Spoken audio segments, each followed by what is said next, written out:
Obinna, a handsome, resilient, hardworking and talented young man, was a farmer who lived in Umuafo village. Yet he had dreams that would take him beyond the horizons of Umuafo. He was good at everything he does. When it came to farm work, his hands were so blessed. Everybody wanted to associate with him, both male, female, young and old. On the other end lived a very beautiful young lady named Kemjika. Of a truth, just like her name, she had it all, in terms of beauty and brains. She was the wife material every young man wanted for himself, and the daughter-in-law every woman would wish for her son. Out of all the praises and appreciation she got from almost all the young men in the village, she resonated with none other than that of Obinna. They started off as acquaintances, became good friends, and before you know it, they became married couples. Their wedding was very huge and elaborate. Every family and friend was in attendance. In the heart of every young girl in the village, they wished they were like Kemjika. Marriage started off very good, sweet and enjoyable. Every passing day, they wished they could spend forever by each other's arms. But would it be so? Oh, let's see. Obinna's dreams are so big that he can't contain the horizons of his community. He decides to break out from his comfort zone in search of greener pastures. This comes with mixed feelings though, having to leave your new bride at home all by herself. I'm sure this wouldn't be an easy decision to take. However, seeing that this would be for the good of the new home, Obinna decides to break the news to his wife. Baby, I would like to go to the city in search of greener pastures to better our lives, so that when our kids start coming, they will all be fine. This is very difficult, Nkemjika said. But because it is for our own good, I will let you go. You have my blessings, my husband.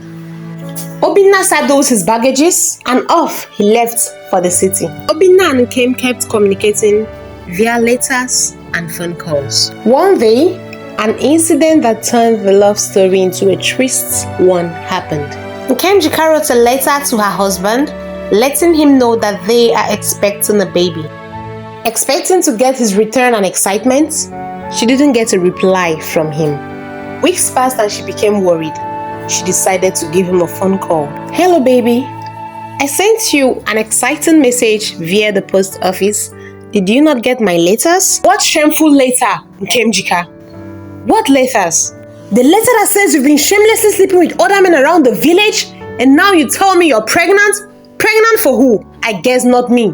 Nkemjika was both confused and speechless. Obinna drops the call on her, and the next morning, he comes running to the village. This marked the beginning of her pains and her sorrows. Nkem struggled to explain to Obinna that the baby is his, but all effort proved abortive. He began maltreating her, irrespective of her condition. He never wanted anything to do with her.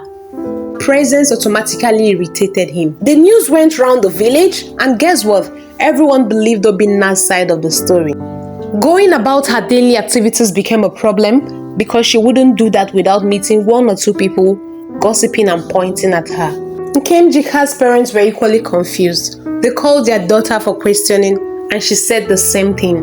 Obinna is the father of my baby. The trauma became so much, especially from Obinna's end, that Nkem could no longer bear the shame. Packed her bags, and on her way to leaving his home, she laid a curse on him.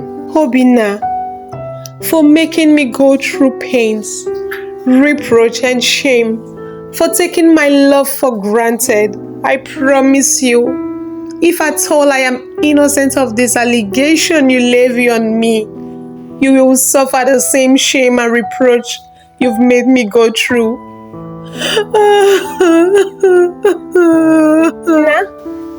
Nkem's words looked like the movies. Nothing serious. She packed her bags and she left his home. 2 weeks passed and Obinna began to feel strange. He started noticing strange symptoms in his body. Feel cold, feel nausea, feel as to throw up. All kind of strange symptoms began to unveil itself in his body system. He went to the hospital and the exams proved all negative. Nothing was wrong with him according to the doctors. But Obinna never got himself. Months went on and on and on until Obinna's stomach began to grow like that of a pregnant woman. This was strange indeed.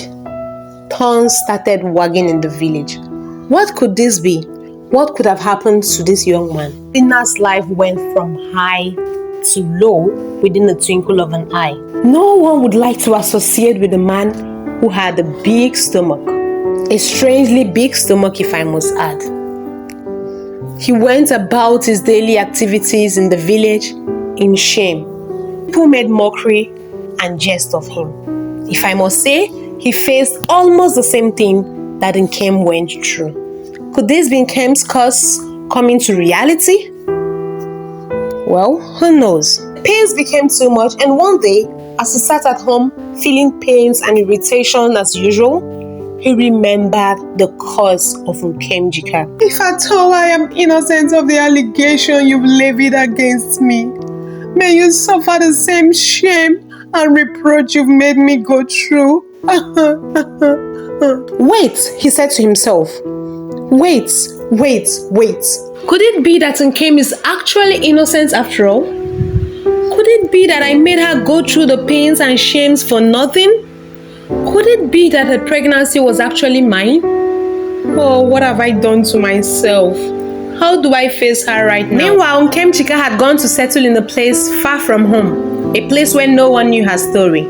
There she gave birth to a baby girl. Now in the bid to make amends, made inquiries and located where Nkem was. He came sincerely sorry, apologizing for his wrongdoings. Nkemjika, for the sake of their baby, forgave him. She went home with him, and together they started life afresh, now as a bigger and happier family. Thank you for watching. Please subscribe, like and share my YouTube channel. Bye-bye.